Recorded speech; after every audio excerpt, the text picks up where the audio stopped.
الشيطان الرجيم. بسم الله الرحمن الرحيم. هو الذي جعل لكم الليل لتسكنوا فيه والنهار مبصرا إن في ذلك لآيات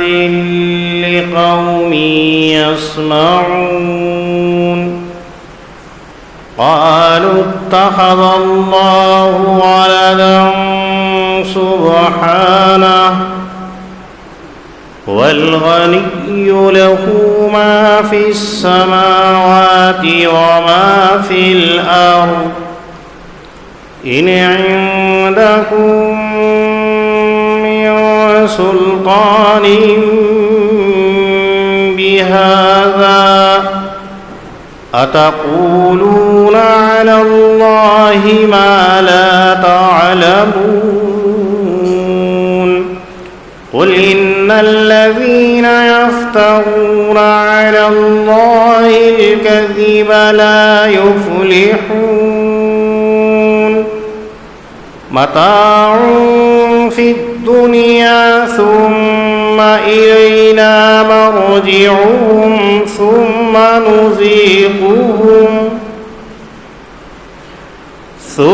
نذيقهم العذاب الشديد بما كانوا يكفرون.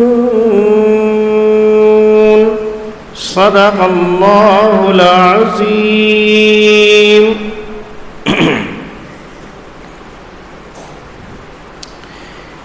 نبی اکرم صلی اللہ علیہ وسلم کو اللہ رب العزت نے جس وقت کے اندر نبی بنا کر مبعوث کیا، اس وقت لوگوں کے اندر اللہ کے علاوہ دیگر معبودان باطلہ کا عقیدہ بیٹھا ہوا تھا. ہر ایک مذہب، ہر ایک خاندان، ہر ایک برادری، ہر ایک گھرانے نے اپنا علیحدہ علیحدہ خدا بنا رکھا تھا، علیحدہ علیحدہ معبود بنا رکھا تھا. اپنی مرضی سے جس کو چاہتے اس کو اپنا معبود بنا لیتے. ایسے وقت کے اندر اللہ نے اپنے نبی کو رسول بنا کر کے بھیجا اور کہا کہ لوگوں سے یوں کہو کہ ایک اللہ وحدہ لا شریک کی اتباع کر لو، کہنا مان لو، توحید والے ہو جاؤ، فلاح یاب ہو جاؤ گے. آپ نے فرمایا لوگوں سے قولوا لا الہ الا اللہ تفلحون، تم اللہ کو ایک معبود مان لو، تم فلاح یاب ہو جاؤ گے، کامیاب ہو جاؤ گے. تو ایک خدا کا عقیدہ اور ایک خدا کا نظام نبی کریم صلی اللہ علیہ وسلم نے ان معبودان باطلہ کے درمیان کے اندر پیش کیا تو لوگ آپ کے مخالف ہو گئے، آپ کے باغی ہو گئے، آپ کے دشمن ہو گئے.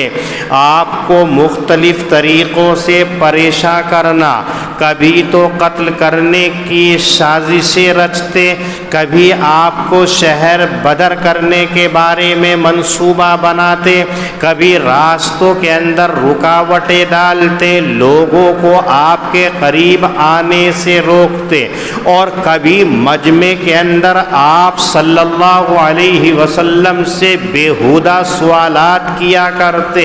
کبھی آپ صلی اللہ علیہ وسلم کو ذلیل و رسوا کرنے کے لیے مختلف ناموں سے آپ کو پکارتے، کبھی ساحر کہتے، کبھی جادوگر کہتے، کبھی مجنوں کہتے، کبھی دیوانہ کہتے، کبھی شاعر کہتے،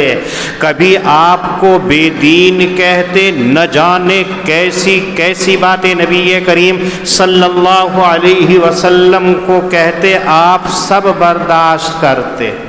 ان تمام کے باوجود نبی کریم صلی اللہ علیہ وسلم کو اللہ کا یہ پیغام تھا، بلغ ما انزل الیک من ربک، اے رسول آپ کا کام صرف ہماری باتوں کو ان لوگوں تک پہنچا دینا ہے،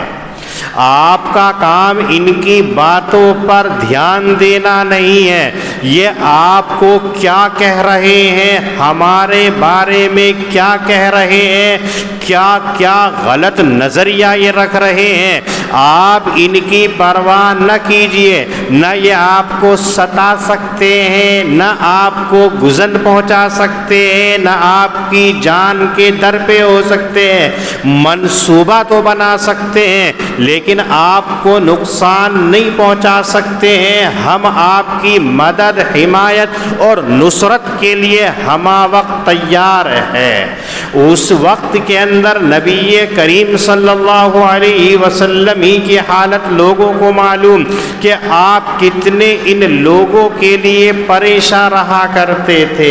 ان کو مختلف زاویوں سے، مختلف نظریوں سے، مختلف مثالوں سے، مختلف طریقوں سے سمجھاتے، راہ راست پر لانے کی کوشش کرتے، لیکن یہ ٹس سے مس نہ ہوتے۔ تو ان آیات کریمہ کے اندر اللہ رب العزت نے وحدانیت کو ثابت کیا، لوگوں کو یہ بتلایا کہ ایک اللہ کون ہو سکتا ہے، اللہ کہلانے کے لائق کون ہو سکتا ہے، معبود کہلانے کے لائق کون ہو سکتا ہے، خالق کون ہو سکتا ہے، کون قادر مطلق ہو سکتا ہے، ان تمام کو اللہ رب العزت نے ان آیات کریمہ کے اندر، یہ آیات کریمہ گرچہ ان منکرین وحدانیت کے لیے اللہ نے نازل کی، لیکن قیامت تک آنے والے تمام لوگوں کے لیے اس کے اندر ہدایت دے دی گئی، اس کے اندر اللہ نے سبق دے دیا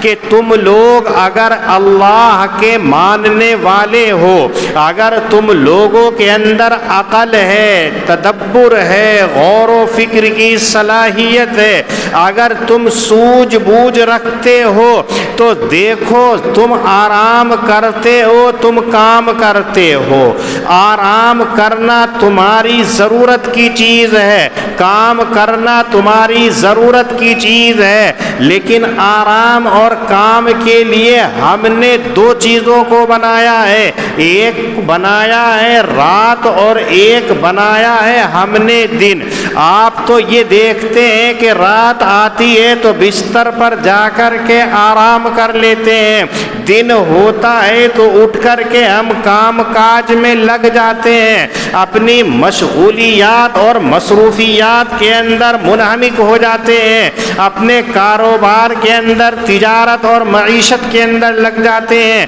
اپنے معاملات کی دیکھ ریکھ میں لگ جاتے ہیں۔ رات ہوتی ہے تو آرام کے لیے اور محو استراحت ہونے کے لیے ہم بستروں کے اوپر ہوتے ہیں، یہی کافی نہیں ہے۔ آپ رات اور دن کو دیکھیے کہ آپ نے دیکھا ہے کہ رات ہمیشہ ایک جیسی نہیں ہوتی ہے، آپ نے دیکھا دن ہمیشہ ایک جیسا نہیں ہوتا ہے۔ آپ دیکھیے آرام آپ چاہے دن کے اندر کیجئے، آپ آرام رات کے اندر کیجئے، آپ کو اللہ نے اگر سوجھ بوجھ دی ہے، اللہ نے آپ کو فراست سے نوازا ہے تو آپ کو محسوس ہو جائے گا جو سکون، جو اطمینان، جو قلبی سکون رات کے آرام کے اندر ملتا ہے وہ دن کے اندر نہیں ملتا ہے۔ آپ دن بھر کے کتنے تھکے ہوئے ہو، کتنی پریشانیوں کے اندر مبتلا ہو،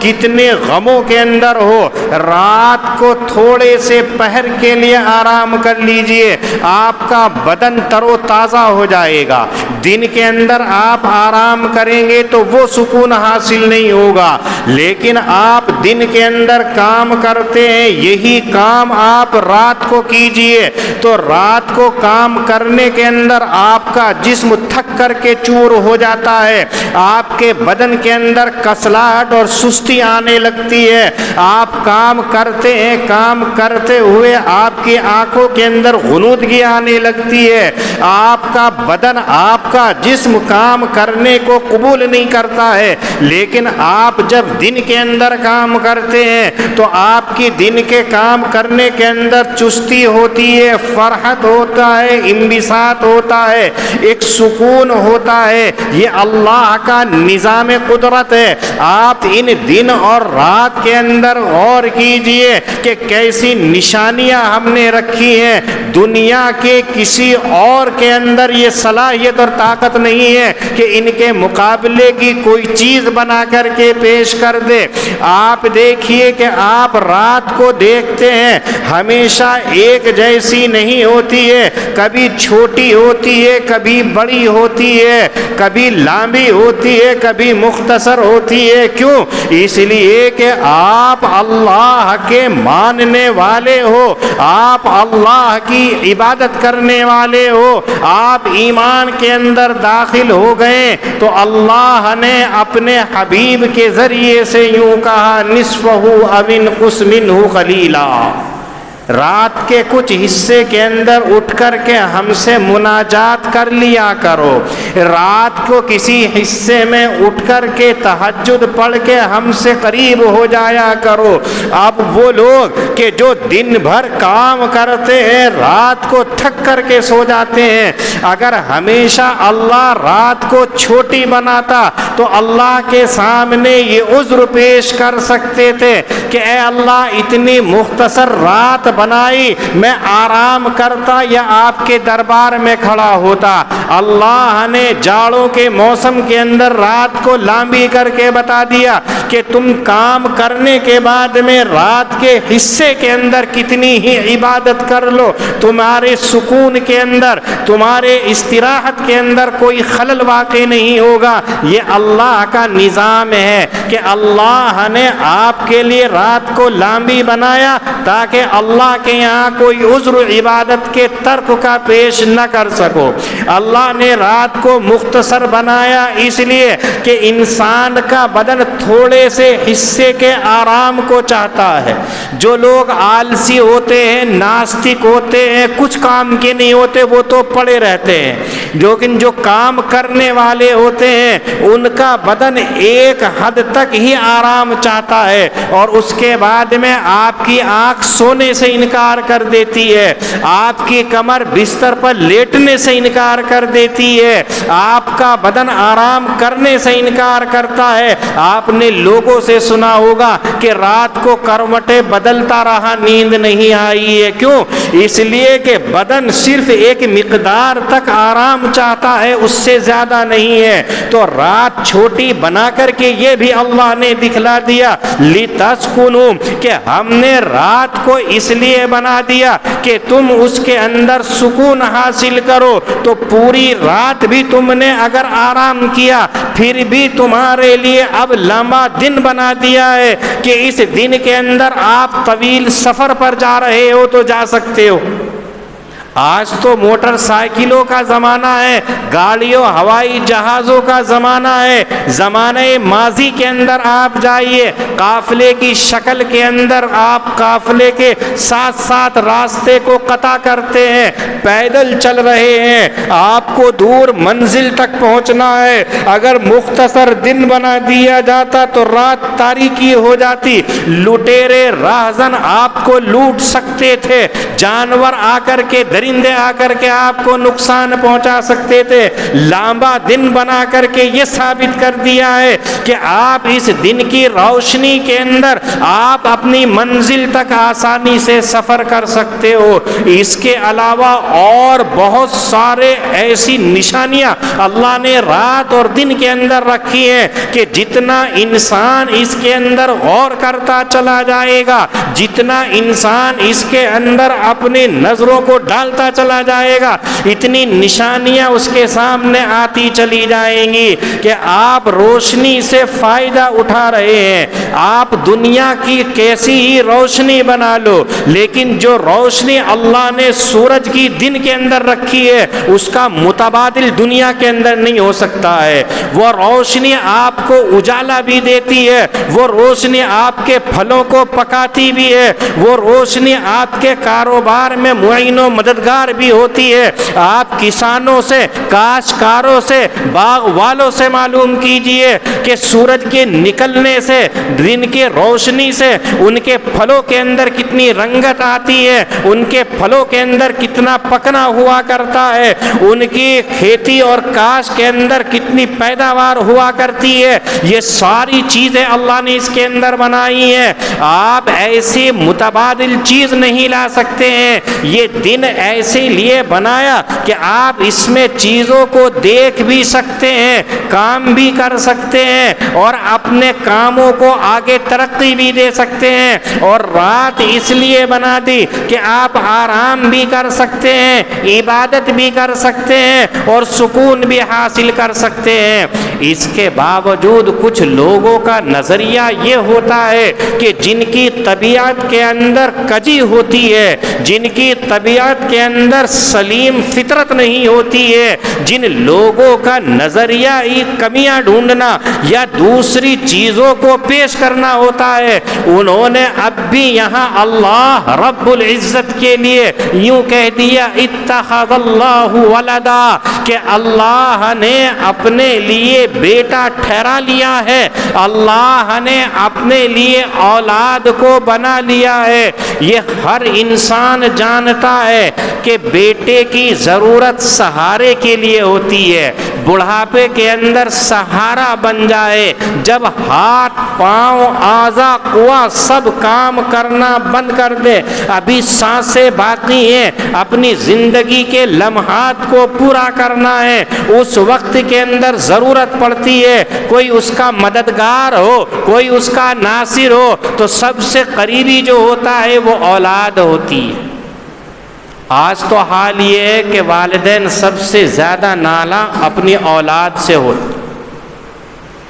آپ غیبہ میں اپنے گھروں کے اندر جھانک کر کے دیکھیے، آپ گھر سے باہر رہو گے تو سکون، اور گھر کے اندر آتوں کے ساتھ ہی پریشانیاں. بیٹا ہے کہ باپ کی شکل دیکھنا پسند نہیں کرتا ہے، بیٹا ہے باپ سے بات کرنا گوارا نہیں کرتا ہے، بیٹا ہے باپ کی خدمت کرنا گوارا نہیں کرتا ہے. باپ سے مقابلے کے لیے حتیٰ کہ بعض ایسے حالات معلوم ہوئے ہیں کہ باپ بوڑھا ہوا تو بچوں نے دھکا دے کر کے باہر نکال دیا ہے. یہ سہارا بے سہارا بن جاتا ہے. لیکن اس کے باوجود انسان کی فطرت ہوتی ہے کہ اسے اولاد کی تمنا ہوتی ہے، اولاد کی خواہش ہوتی ہے کہ اس کا سہارا بن جائے. صرف سہارے کے لیے وہ اولاد کو طلب کرتا ہے اور کچھ نہیں کرتا ہے. تو اس کو ضرورت جو محتاج بن جائے، اس کو ضرورت جو مکمل کام اپنا نہ کر سکے. لیکن رب کائنات کی ذات ان تمام چیزوں سے ماورا، اللہ رب العزت ان تمام چیزوں سے منزہ ہیں. یہ عیب کی چیز ہے کہ دوسرے سے مدد لی جائے، یہ عیب کی چیز ہے کہ کسی کو اپنے ساتھ شریک و سہیم گردانا جائے، یہ عیب کی بات ہے کہ کسی سے اپنا کام کرایا جائے، خود کام کرنے پر قادر نہ ہو. اللہ رب العزت کی ذات ایسی نہیں ہے. وہ تو وہ ہے کہ اس کے لیے کسی چیز کی ضرورت نہیں ہے. سورہ اخلاص کے اندر صراحت سے اللہ نے کہہ دیا واللہ احد اللہ الصمد لم یلد ولم یولد ولم یکن لہ کفوا احد. اولاد ہونا تو دور کی بات ہے، اسے اپنے شریک و سہیم کی بھی ضرورت نہیں ہے. اور کیوں ضرورت ہوگی؟ اس کی ذات تو وہ ہے لا تاخذہ سنۃ ولا ولا نوم کہ اس کو نہ نیند آتی ہے، نہ اونگ آتی ہے، نہ تھکان ہوتی ہے، نہ سستی ہوتی ہے، نہ اپنے کاموں سے غافل ہوتا ہے، نہ کوئی چیز کائنات کی اس کی نظروں سے دور ہوتی ہے، سب چیزیں اس کی نظروں کے سامنے ہیں، تو پھر کس کی ضرورت ہوگی؟ اللہ نے اپنی اولاد نہیں بنائی، اللہ نے اپنا شریک نہیں بنایا، ان لوگوں نے اللہ کے لیے اولاد کو گھڑ لیا ہے۔ آپ دیکھیے کہ یہود اور نصارہ ہیں، نصارہ نے سیدنا عیسیٰ علیہ السلام کو اللہ کا بیٹا قرار دے دیا، یہود ہیں انہوں نے حضرت عزیر علیہ السلام کو اللہ کا بیٹا قرار دے دیا، کفار مکہ ہیں انہوں نے ملائکہ کو اللہ کی بیٹیاں بنا کر کے پیش کر دیا۔ ان تمام کے بارے میں کہتے ہیں سبحانہ هو الغنی، اللہ کی ذات تو پاک ہے، بے نیاز ہے، اسے بیٹی کی کیا ضرورت ہے، اسے بیٹے کی کیا ضرورت ہے، اور کس چیز کے لیے؟ لہو ما فی السماوات و ما فی الارض، زمین و آسمان کی ساری چیزیں اسی کی تو ہے، پھر اسے مدد کی سہارے کی کیوں ضرورت پڑے گی؟ ان عندکم من سلطان بہذا، اے محمد صلی اللہ علیہ وسلم یہ لوگ جو کہہ رہے ہیں کہ ملائکہ اللہ کی بیٹیاں ہیں، یہ کہہ رہے ہیں کہ عزیر اللہ کے بیٹے، عیسیٰ اللہ کے بیٹے ہیں، ان کے پاس کوئی سند ہو، کوئی دستاویز ہو، کوئی وثیقہ ہو، کوئی اللہ کی پاس سے کوئی ضمانت ان کے پاس میں آئی ہو تو لا کر کے دکھلائیں، یہ اپنے خیالات کو، اپنی من گھڑت اور اختراع کی چیزوں کو بنا کر کے اللہ کے لیے ان چیزوں کو ثابت کر رہے ہیں۔ اتقولون علی اللہ ما لا تعلمون، جن چیزوں کا تمہیں علم نہیں ہے، جن چیزوں کی تمہیں خبر نہیں ہے، جن چیزوں کا تمہیں پتہ نہیں ہے، ان چیزوں کو اللہ کی طرف گھڑ رہے ہو، کتنا بڑا ظلم ہے۔ قرآن کریم کہتا ہے فمن اظلم ممن افترى علی اللہ کذبا، اس شخص سے بڑھ کر کے ظالم کون ہو سکتا ہے جو اللہ کے اوپر کذب کا افترا باندھے۔ اور قرآن کریم کی اصطلاح کے اندر جب فمن اظلم ایسے سوالی انداز کے اندر کوئی بات کی جاتی ہے تو اس بات کا مطلب ہوا کرتا ہے کہ اس سے بڑھ کر کے کوئی چیز ہے ہی نہیں، تو اللہ کے اوپر جھوٹ باندھنے سے بڑھ کر کے کوئی ظلم ہو نہیں سکتا۔ آج یہ لوگ اللہ کے اوپر ظلم افترا باندھ رہے ہیں، ان سے بڑا ظالم نہیں ہو سکتا۔ یہ تو ان کے لیے کہا اللہ نے جنہوں نے اللہ کے نبی کے سامنے حضرت عزیر کو، حضرت عیسیٰ کو، ملائکہ کو اللہ کی اولاد ثابت کیا۔ لیکن اس آیت کریمہ کے اندر ہمیں یہ بتایا گیا ہے، یا یہ آیت کریمہ ہماری اس طرف رہنمائی کر رہی ہے کہ جس چیز کا تمہیں علم نہیں ہے اس چیز کے بارے میں آپ کو اپنی زبان کو بند رکھنا چاہیے۔ آپ کو اگر علم نہیں ہے تو آپ کو سکوت اختیار کرنا چاہیے۔ لیکن آج کا مسلمان اتنا جری اور اتنا نڈر ہو گیا ہے کہ اس کو یہی معلوم نہیں کہ کیا کہنا ہے، فٹاک سے کہہ دیتا ہے اللہ یہ فرماتے ہیں، فٹاک سے کہہ دیتا ہے اللہ نے یہ کہا ہے۔ آج دیکھیے عبادتیں کرتے ہیں تو اپنی من مرضی کی کرتے ہیں،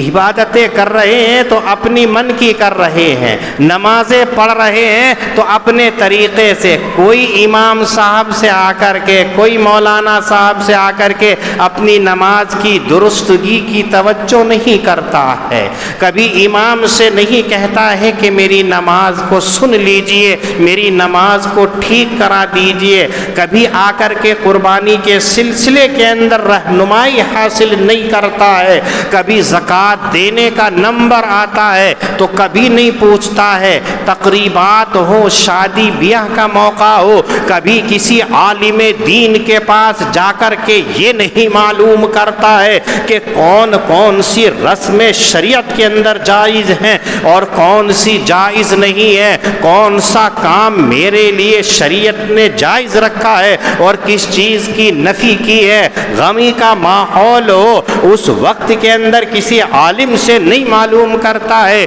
کہ مجھے کون سا کام کرنا چاہیے کون سا نہیں۔ اگر کسی وجہ سے پوچھا جاتا ہے تو کہتا ہے ما وجدنا علیہ آباءنا، ہم نے تو اپنے آباء و اجداد کو یہ رسم و رواج کرتے ہوئے دیکھا ہے، ہم نے اپنے گھر والوں کو یہ کام کرتے ہوئے دیکھا ہے، وہ بھی مسلمان تھے ہم بھی مسلمان ہیں، وہ بھی ایمان والے تھے ہم بھی ایمان والے ہیں، جیسے وہ کر رہے تھے ایسے ہی ہم کر رہے ہیں، تو کیا ضرورت ہے؟ تو یہاں دیکھیے اتقولون علی اللہ ما لا تعلمون، آیت کریمہ ہمیں رہنمائی کرتی ہے کہ اگر تمہیں سند کے ساتھ ثبوت کے ساتھ ضمانت کے ساتھ دلیل کے ساتھ میں اگر علم ہے تو بتائیے، اور اگر نہیں ہے تو جنہیں معلوم ہے ان سے معلوم کر لینا چاہیے۔ آج اس امت مسلمہ کا المیہ یہی ہے کہ وہ اپنے دین کی رہبری کے لیے رہبروں سے استفادہ نہیں کرتی ہے،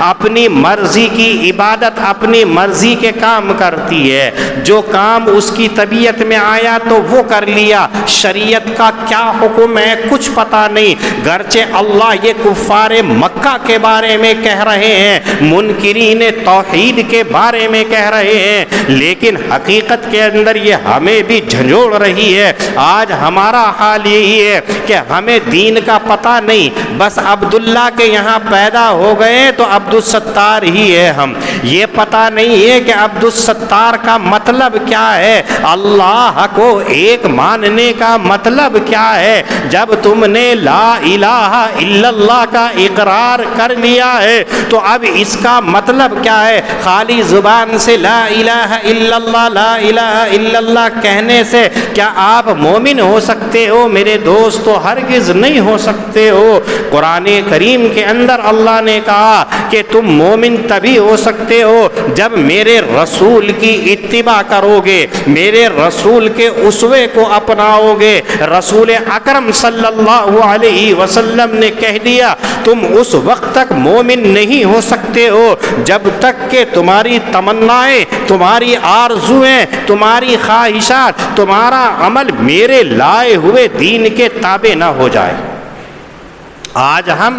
دین کو اپنی عقل اور خواہش کے تابع بنا کر کے عمل کرتے ہیں، جبکہ آپ صلی اللہ علیہ وسلم فرماتے ہیں کہ تمہاری تمنا ہو تو میری شریعت کے مطابق، تمہاری آرزو ہے تمہاری خواہش ہے تو میرے شریعت اور میرے دین کے مطابق ہے تو ٹھیک ہے، ورنہ تو آپ ہرگز مومن نہیں ہو سکتے ہو۔ آج ہم دیکھیے کہ ہمارے اندر کتنا ایمان ہے، آج ایمان کی حلاوت کہاں چلی گئی ہے؟ آپ سب جانتے ہیں کہ آج ایمان کی طاقت، ایمان کی چاشنی، ایمان کی حلاوت، ایمان کی مٹھاس، ایمان کی قوت یہ ہمارے دل و رگ و ریشے سے نکل چکی ہے۔ آج ہم ایک خول ہے جو اسلام کا اوڑھے ہوئے ہے، ورنہ حقیقت کے اندر نہ تو اسلام ہے اور نہ ایمان ہے۔ یہی وجہ ہے کہ ہم مصائب کے دوچار ہیں، یہی وجہ ہے کہ مشکلات کے اندر گھرے ہوئے ہیں، اور ہم جو چاہتے ہیں زبان سے اللہ کی طرف منسوب کر دیتے ہیں، تو ہم سے بڑا ظالم کون ہو سکتا ہے؟ اگلی آیت کریمہ کے اندر نبی صلی اللہ علیہ وسلم کی زبانی یہ کہا جا رہا ہے ان الذین یفترون علی اللہ الکذب لا یفلحون، کہ جو لوگ اللہ کے اوپر بہتان باندھتے ہیں، جو لوگ اللہ کے اوپر افترا باندھتے ہیں، جو لوگ اللہ کے اوپر بے بنیاد باتوں کو منسوب کرتے ہیں، جو لوگ اپنی باتوں کو اللہ کی طرف جوڑ دیتے ہیں، وہ فلاح یاب نہیں ہو سکتے ہیں، نہ دنیا کے اندر نہ آخرت کے اندر۔ لیکن یہاں ذہن کے اندر یہ بات آئے گی کہ دنیا کے اندر تو اللہ کے نافرمان عیش و عشرت کے اندر پڑے ہوئے ہیں، بڑی بڑی بلڈنگیں بنائے ہوئے ہیں، بڑی بڑی عمارتیں بنائے ہوئے ہیں، ان کی تمام عیش و عشرت کی چیزیں ان کو میسر ہیں، کبھی ان کو پریشانی نہیں ہوتی ہے، تمام چیزیں ان کے پاس میں موجود ہیں، تو وہ کہاں ہے کہ فلاح یاب نہیں ہے؟ بلکہ فلاح اور کامیابی تو ان کے پاس ہے۔ ہم اپنی آنکھوں سے دیکھتے ہیں، ان کے پاس حکومتیں بھی ہیں، ان کے پاس طاقتیں بھی ہیں، ان کے پاس قوتیں بھی ہیں، ان کے پاس ہر آرائش کی چیز موجود ہے، تو پھر وہ فلاح یاب کیوں نہیں ہے؟ تو اگلی آیت میں فرمایا متاع فی الدنیا، یہ دنیا کا تھوڑا سا نفع ہے، یہ دائمی نفع نہیں ہے، اس لیے کہ ایک موعود وقت تک، ایک متعین وقت تک یہ رہ کر کے ختم ہونا ہے، پھر ان سب کو ہمارے پاس میں آنا ہے، پھر کیا ہوگا؟ ثم نذیقہم العذاب الشدید، پھر ان لوگوں کو سخت عذاب کا مزہ چکھائیں گے، بما کانوا یکفرون، جو یہ نافرمانی کرتے ہیں، انکار کرتے ہیں، ان کے ان کرتوتوں کی وجہ سے۔ آدمی ہوشیار وہی ہوتا ہے جو دائمی فائدہ حاصل کرتا ہے۔ آپ یہاں سے لے کے دہلی تک کا سفر کر رہے ہیں، آپ کو بس کے اندر سیٹ نہیں ملی تو کھڑے ہو کر کے آپ نے سفر کر لیا، کوئی پریشانی نہیں، اور اگر آپ کو سیٹ مل گئی، اے سی والی گاڑی کے اندر مل گئی، آپ کو بسترا مل گیا، آپ کو پانی کی بوتل مل گئی، ناشتے کے لیے چائے اور بسکٹ مل گئے، آپ کھانے کا وقت آیا تو آپ کو پیکنگ کے اندر کھانا مل گیا، تو اگر آپ یہ سوچیں کہ میری زندگی تو بہت اچھی ہے، دیکھو ساری چیز یہاں مل رہی ہے، تو دوسرا کہے گا بے وقوف، دلی جاتوں کے ساتھ تم پھر وہی اے سی سے ایسی کی تیسی میں پہنچ جاؤ گے، وہیں وہی گرمی ہوگی، وہی تپش ہوگی، وہی گرم پانی ملے گا، وہی آپ کو پریشانی ہوگی۔ تو کوئی بھی آدمی اس نے سفر کو اپنے لیے دائمی نفع نہیں سمجھتا ہے، بلکہ وقتی ہوتا ہے، وہ اس پر کوئی توجہ نہیں دیتا۔ کسی وجہ سے آپ کو یہ چیزیں نہ بھی ملیں، آپ دلی، لیکن دلی میں آپ کو رہنا ہے، وہاں آپ کو ملے گا تو آپ کو راحت ہوگی۔ یہی حال ہے کہ انسان 40 سال، 50 سال، 60 سال، حتیٰ کہ 100 سال،